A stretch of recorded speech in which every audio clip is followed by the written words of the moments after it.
तो चाहे सर्दी हो या गर्मी, हम ख़वातीन का आधे ज़्यादा टाइम जो किचन में गुजरता है। सुबह नाश्ते से लेकर रात के खाने तक बार बार किचन में कुछ ना कुछ बनाने के लिए आना पड़ता है। तो आज का आपके साथ मैं अपनी ऐसी रूटीन शेयर करूंगी किचन की जो बहुत ही ईजी और स्ट्रेस फ्री होगी, और आई एम श्योर आपको भी बहुत हेल्प मिलेगी। तो चलिए वीडियो स्टार्ट करते हैं। अस्सलाम वालेकुम, कैसे हैं आप सब? उम्मीद है कि सब ठीक ठाक होंगे और बहुत खुश होंगे। तो यहाँ मैं आपके साथ स्टार्ट कर रही हूँ किचन की दोपहर की रूटीन। नाश्ता करके फ्री हो गई, बर्तन वगैरह धो लिए थे, फिर उसके बाद सफाई की, उसके बाद मैं आ गई थी किचन में दोपहर के खाने के लिए। और ये दोपहर का खाना जो है वो मैं ज़्यादा बनाती हूँ ताकि वो अगले दिन भी यूज़ हो। सबसे पहली टिप तो यही है कि खाना थोड़ा ज़्यादा बनाए गर्मी में, ताकि आपको बार बार जो है ना किचन में आके खाना ना बनाना पड़े। एक मेन चीज़ होती है हमारी हांडी, अगर वो बन जाती है ना तो हम सच में इतना स्ट्रेस फ्री रहते हैं और हमें जो है ना अगले दिन तक को बहुत सुकून रहता है। तो अभी तो मैं बना रही थी जी अरबी गोश्त, और सुबह मैंने ना क्या किया कि गोश्त का पैकेट निकाल के रख दिया। जब वो डीफ्रोस्ट हो गया उसको धोल के मैंने अच्छे तरीके से फिर उसको एक बास्केट में रख दिया ताकि जितना भी पानी है ना उस अच्छे से ड्रेन हो जाए। दूसरी बहुत ही कमाल टिप और बहुत ज़रूरी टिप ये है कि आपने ना मील प्रेप करनी है, और मील प्रेप बहुत ज़रूरी है। चाहे एक दिन पहले करें या आप हफ्ता भर की मील प्रेप करके रख लें, इससे बहुत सुकून हो जाता है, बहुत स्ट्रेस फ्री आपकी किचन रूटीन हो जाती है। आप यकीन माने कि इससे जो है ना आपकी ज़िंदगी आसान हो जाएगी कि आपको रोज़ रोज़ किसी से पूछना नहीं पड़ेगा कि क्या पकाऊँ क्या पकाऊँ क्या पकाऊँ। आधा दिन तो हमारा इसी सोचों में इसी स्ट्रेस में गुजर जाता है, और फिर सबकी सोचें भी नहीं मिल रही होती। तो इससे अच्छा ये है ना कि आप सबकी पसंद के मुताबिक और अब जो कुछ घर में पड़ा हुआ है उसके मुताबिक आप एक लिस्ट बना लें, और यही पकना है, सबको पता हो कि कल यही पकना। हाँ, कभी कभी हो जाता है कि लिस्ट के मुताबिक हम नहीं खाना बना पाते हैं या कहीं बाहर जाना पड़ जाता है, या ये तो ऊपर नीचे होते रहता है। तो लेकिन उसके अलावा अगर आप मील प्रेप कर रखते हैं तो बहुत ज़िंदगी सुकून हो जाती है। अब देखिए मैंने जैसे गोश्त निकाल के कहा था तो इसलिए मेरा कितना फ़ायदा हुआ। फटाफट मैंने जो है ना इसको धोया और जल्दी से ड्रेन करने के बाद मैंने इसको कुकर में चढ़ा दिया, और सारे मसाले और लहसुन अदरक सब कुछ साबित डाल के इसको मैं तकरीबन 20 मिनट का कुकर लगाऊंगी, और उतनी देर में मेरा गोश्त गल जाएगा। और नेक्स्ट टिप यही कि आसान रास्ते तलाश करें, जितना जल्दी हो सके, जितना आसान काम हो सके ना किचन में आपका फटाफट हो सकता है, वो वाला तरीका ढूंढा करें। अब मैंने जल्दी से सारे मसाले और जितना भी सब कुछ आपने देखा आपके सामने सब कुछ मैंने छिल छुल के सब कुछ साबित डाल दिया। अगर मैं पहले इसको ब्राउन करने बैठती और सारा कुछ करने बैठती तो काफ़ी देर लग जानी थी, और ना ही मेरे पास अभी इतना टाइम था और सख्त गर्मी थी। मेरी कोशिश ये होती है कि सुबह सुबह जो ना मतलब कि यही 12-1 बजे से लेके मैं अपनी हांडी रोटी कर लूँ। एक तो ये होता है कि उस टाइम लाइट भी आ रही होती है और उस टाइम बहुत ज़्यादा गर्मी भी नहीं होती है। नहीं तो जैसे ही दोपहर का टाइम होता है ना, सोने का टाइम मतलब कि बच्चों का या हमारा होता है, अगर उस टाइम चूल्हा जला के मैं बैठ जाऊँ तो यकीनन जो है वो पूरा घर गर्म हो जाएगा, और जिसकी वजह से ना बहुत ज़्यादा जो है ना वो मुश्किल हो जाएगी। तो अपने लिए आसान रास्ते ढूंढने चाहिए। दूसरी तरफ मैंने अरबी छिल के रख दी क्योंकि अरबी गोश्त में बना रही थी। उसके अलावा मैंने आज यहाँ पे घर में केक बेक करना था, छोटा सा केक। वैसे अगर चाहे तो बाहर से मंगवा सकते हैं, लेकिन अगर हम इसको घर में खुद बना सकते हैं, खुद बेक कर सकते हैं, तो क्यों हम बाहर से मंगवाएं, पैसे ज़ाया करें। और जो अपने बनाने में चाहत होती है, जो बहुत ही मेहनत से और प्यार से बनाया होता है, उसकी तो बात ही आपको पता अलग होती है। तो बस मैं अब जब से मैंने खुद बनाना स्टार्ट किया ना, मैं खुद ही घर में बनाती हूँ। कोई भी छोटी मोटी सेलिब्रेशन हो घर में मैं खुद ही कर लेती हूँ। तो बस मुझे लगता है बस एक ये कप होते हैं जो बहुत ज़रूरी होते हैं, उसके अलावा कोई भी चीज़ नहीं है। बीटर भी इतना ज़रूरी नहीं है, आप खुद बीट कर सकते हो, आपके पास ये वाला तो होता ही है हर घर में तकरीबन भी विस्कर। तो बस इसकी हेल्प से जो है ना आराम से हम केक बना सकते हैं। अब देखिए इसके ऊपर भी हल्का सा लिखा हुआ है ना 1/4 कप, तो इस तरह से सब कुछ नज़र आ रहा होता है और बहुत ईजी बेकिंग हो जाती है। बस इसका ज़रूरी है, और यहाँ तक कि आपको ओवन की भी ज़रूरत नहीं, क्योंकि पतीले में तो ओवन से भी ज़्यादा अच्छा जो है ना वो केक जो है ना वो बेक हो सकता है, यकीन माने। अच्छा, इसका तरीका देख लेते हैं। सबसे पहले हमने 2 अंडे लिए, हाफ कप शुगर लिए और हाफ कप ही हमने इसके अंदर दूध डाला है। ऑयल लिया हमने 1/4 कप और थोड़ा सा वनीला एसेंस, ठीक है। इन सबको अच्छे से मिक्स करने के बाद आपने सब बस ये ध्यान रखना है कि हर चीज़ जो है ना वो रूम टेम्परेचर हो। अक्सर ऐसा होता है ना कि फ्रिज में अंडे पड़े होते हैं या दूध पड़ा होता है, तो वो वाला कभी भी बेकिंग में यूज़ नहीं करते, क्योंकि फिर केक ठीक नहीं बनता। अगर फ्रिज में पड़े भी हुए तो कोई बात नहीं, थोड़ी देर निकाल के बाहर रख दें, जब वो रूम टेम्परेचर पे आ जाएंगे तो फिर चीज़ें यूज़ कर लें। यहाँ मैंने 1 कप से थोड़ा सा कम जो है मैदा यूज़ किया है, 3 टेबलस्पून कोको पाउडर यूज़ किए हैं, और थोड़ा सा हमने मतलब कि 1 टेबलस्पून के करीब हमने बेकिंग पाउडर यूज़ करना है। बेकिंग सोडा नहीं, बेकिंग पाउडर। बेकिंग सोडा और बेकिंग पाउडर में ना बहुत कन्फ्यूजन होती है, लेकिन एक बार जब आप ये बेकिंग करना स्टार्ट कर देंगे तो आपको हर चीज़ जो है ना वो पता चल जाएगी। पहले मुझे भी नहीं पता था, लेकिन आहिस्ता से समझ आ गई है। और अगर आपके कोका पाउडर जो है वो यूज़ करना नहीं चाहते तो आप इसको स्किप भी कर सकते हैं। आप सिर्फ जो येलो स्पंज जो बनता है वो वाला भी यूज़ कर सकते हैं। इसमें हल्का सा फूड कलर डाल लें और चाय के साथ आप बहुत मज़े से इंजॉय कर सकते हैं। जो फर्स्ट टाइम बना रहे ना उनका भी बहुत मज़े का केक बनने वाला है, एक बार लास्ट में ट्राई कीजिएगा। बस सब केक मोल्ड तैयार कर लेंगे। सबसे पहले मैंने जो है ना ऑयल को स्प्रे किया, उसके ऊपर मैंने बटर पेपर लगा दिया, और जो केक बैटर तैयार किया था वो बस डाल दूँगी।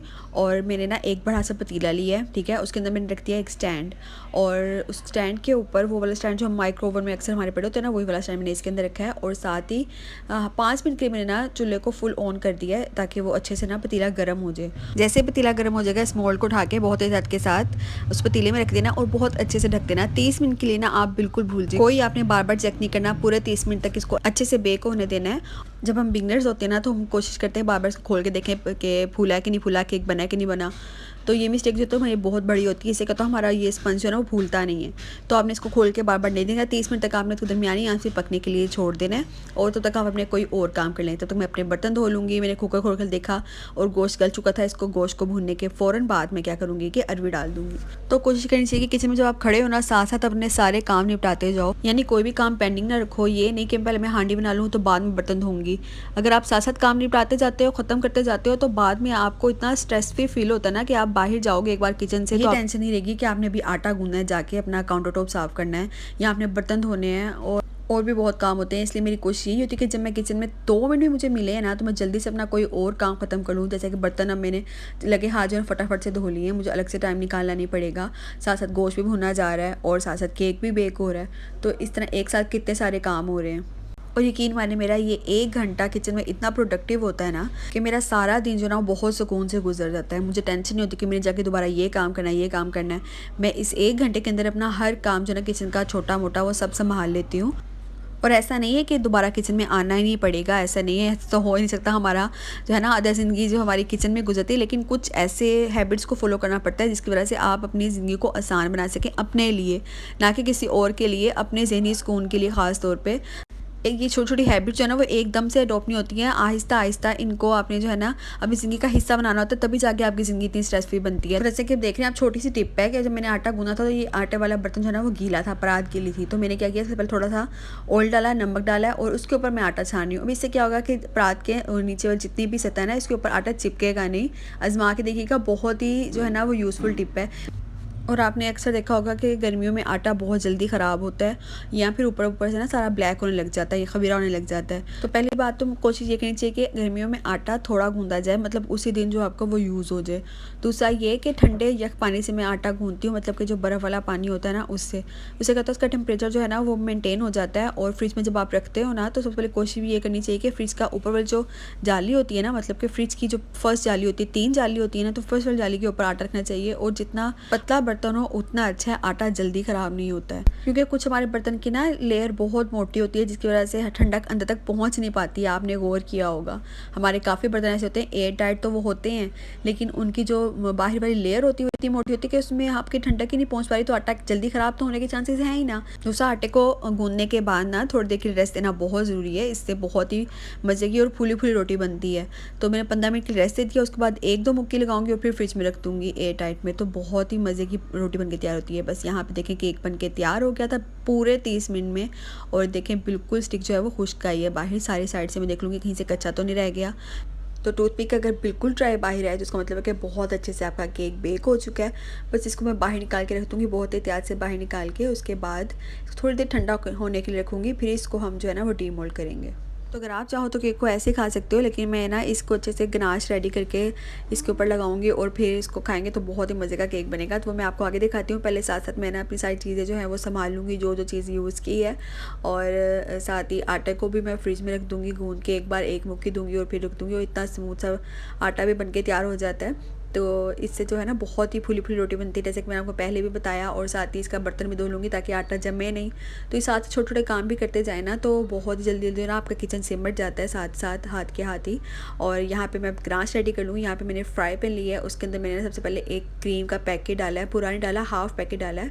और साथ ही मैं इसके अंदर ना चॉकलेट, इस तरह की क्रेव चॉकलेट मिलती है, और मैंने हाफ़ पहले किसी और रेसिपी में यूज़ की थी, और हाफ़ में कटिंग करके ना इसको अच्छे से इस क्रीम के अंदर शामिल कर दूंगी और इसको हल्के से फ्लेम पे ना पकने के लिए रख दूंगी और साथ साथ हिलाती रहूँगी। तो बहुत ही जल्दी ये मेल्ट भी हो जाएगा। वैसे अगर चाहें तो इसको डबल बॉयलर की हेल्प से भी हम मेल्ट कर सकते थे, लेकिन ये वाला जो ना मेथड है ना मुझे ज़्यादा ईजी लगता है। और क्रीम के साथ किया जाए तो बहुत ही मज़े की और बहुत ही मज़े का टेक्सचर आता है। गनाश बन के हमारी रेडी हो जाएगी। और अब मैं क्या करूँगी कि केक को जो नीचे हमने बटर पेपर लगाया था वो उतार लेंगे, और देखें कितना मज़े का स्पॉन्ज बन के रेडी हुआ है, बहुत ही सॉफ्ट सा। और अब ये जो गनाश रेडी किया है वो थोड़ी सी ठंडी हो जाएगी ना, तो फिर मैं इसके ऊपर सारा का सारा वो लगा दूँगी। और आपको जैसी अच्छी फ्रोस्टिंग आती है वैसे कर सकते हो, लेकिन मुझे ऐसे ही आता है और इसी तरह से मैंने जो है ना वो ट्राई किया और बहुत मज़े का बनता है। मेरे कहने पे आप ये रेसिपी लाजमी ट्राई कीजिएगा। और एक बार में तो ज़ाहिर से ये नहीं खाया जाता, लेकिन इसको ना मैं अच्छे से कटिंग करके, तो आप इसको एयर टाइट में रख दें, एयर टाइट में डाल के फ्रिज में रख दें, तो आप इसको 2-3 दिन तक तो बहुत अच्छा और फ्रेश रहता है, बहुत ही मज़े का लगता है। थोड़ी देर इसको मैं फ्रिज में रख दूँगी। जैसे ही ये सेट हो जाएगी इसके ऊपर चॉकलेट, तो फिर इसको कटिंग कर लेंगे और फिर चाय के साथ जो है ना वो सर्व करूँगी। तो बहुत ही मज़ेदार हमारा केक बन के रेडी हो गया है, इसकी फ़ाइनल लुक। तो चलिए आज के लिए बस इतना ही। उम्मीद है कि आपको मेरी कोई ना कोई टिप लास्ट में पसंद आई होगी, और अगर पसंद आई है तो लाइक शेयर कमेंट करना ना भूलें, और जो चैनल पे नए हैं वो सब्सक्राइब भी कर दिया करें। तो चलिए मिलती हूँ आपसे नेक्स्ट वीडियो में नए व्लॉग के साथ। तब तक के लिए स्टे ट्यून। अल्लाह हाफिज़।